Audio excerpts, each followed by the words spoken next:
এতদিন আমার ছোট খালামণির বাসায় ছিলাম ঢাকায়, আর আজকে যাচ্ছি আমি দিনাজপুরে। অনেকদিন পর আমি ট্রেন জার্নি করেছি, আর দিনাজপুরে যেয়ে আমার শুটের কাজগুলো আমাকে করতে হয়েছে। শীতে এবার কি কি পিঠে খেলাম সবকিছু নিয়ে থাকছে আজকের ব্লগ। আসসালামু আলাইকুম এভরিওয়ান, আই হোপ আপনারা সবাই ভালো আছেন। আল্লাহর রহমতে আমি অনেক বেশি ভালো আছি। চলে আসলাম আরেকটি নতুন ব্লগ নিয়ে। আড়ং-এ ঢুকতে না ঢুকতে আমার কিছু ভালোবাসার আপুদের সাথে দেখা হয়ে যায়, এন্ড তারা এসে আমার সাথে ছবি তুলছিল। বাংলাদেশে আসার পর থেকে এই জিনিসটা আমার খুবই ভালো লাগছে, সবাই যখন এসে আমার সাথে কথা বলছে। আড়ং-এ গিয়েছিলাম, আমার মার জন্মদিন ছিল, তো আম্মুর জন্য একটা গিফট কেনার জন্য গিয়েছিলাম, সাথে আমি একটু কিছু ছবি তুলছিলাম। এখন অনেক কাপড়েই জিজ্ঞেস করবেন আমার পরা এই ড্রেসটা আমি কোথা থেকে নিয়েছি। এটা আমি নিয়েছি AI ক্রিয়েশন থেকে। ড্রেসটা খুবই সুন্দর, পুরো ড্রেসটা হচ্ছে জর্জেটের আর হাতের কাজ করা ছিল। কালারটা বেশ সুন্দর, আর এই ড্রেসের কিন্তু আপনারা অনেকগুলো কালার তাদের পেজে পেয়ে যাবেন। আমার ভিডিওর ক্যাপশনে পেজটা মেনশন থাকবে। এরপর বাসায় এসে হচ্ছে আমি রাতের ডিনারটা করে ফেলছিলাম। খালামুনি আজকে খুব মজার একটা সবজি রান্না করেছে, সাথে গরু মাংস করেছে।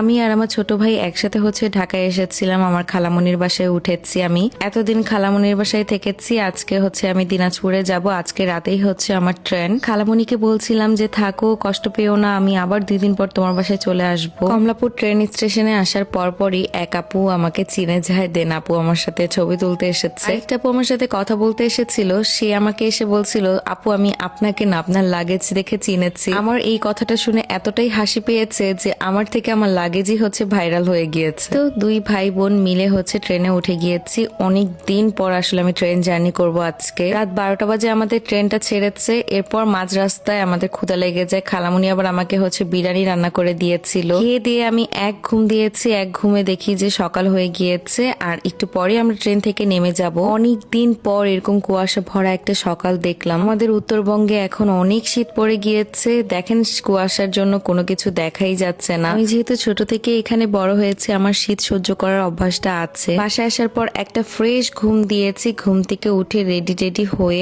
আমি আর আমার ভাই মিলে একটু ছবি তুলতে যাচ্ছিলাম। সেই দিনে ওয়েদারটাও এত সুন্দর ছিল, আর চারপাশে হচ্ছে নতুন নতুন ধান উঠেছে। 2 পাশে ধান ক্ষেত, আর মাঝখানে হচ্ছে রাস্তা। কি যে ভালো লাগছিল, আর বাতাসটা এত ঠান্ডা ঠান্ডা। বাসায় এসে দেখি অনেকগুলো পিয়ার জমা হয়েছে। ভাবলাম যে না, শাড়ির শুটগুলো, ড্রেসের শুটগুলো আজকে করে ফেলি। ভাবলাম এখন একটু আরাম করে নিই, একটু ঘুরে নিই।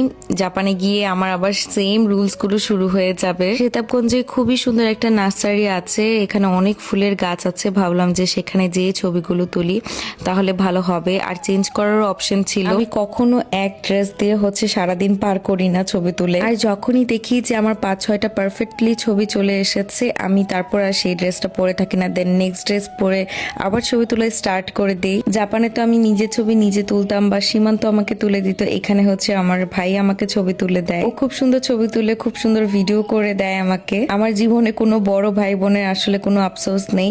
আমার ছোট একটা ভাই আছে, এটাই অনেক। তাকে দিয়ে আমি প্রত্যেকটা কাজ করাতে পারি, আর সে আমার প্রত্যেকটা কাজে আমাকে হেল্প করছে।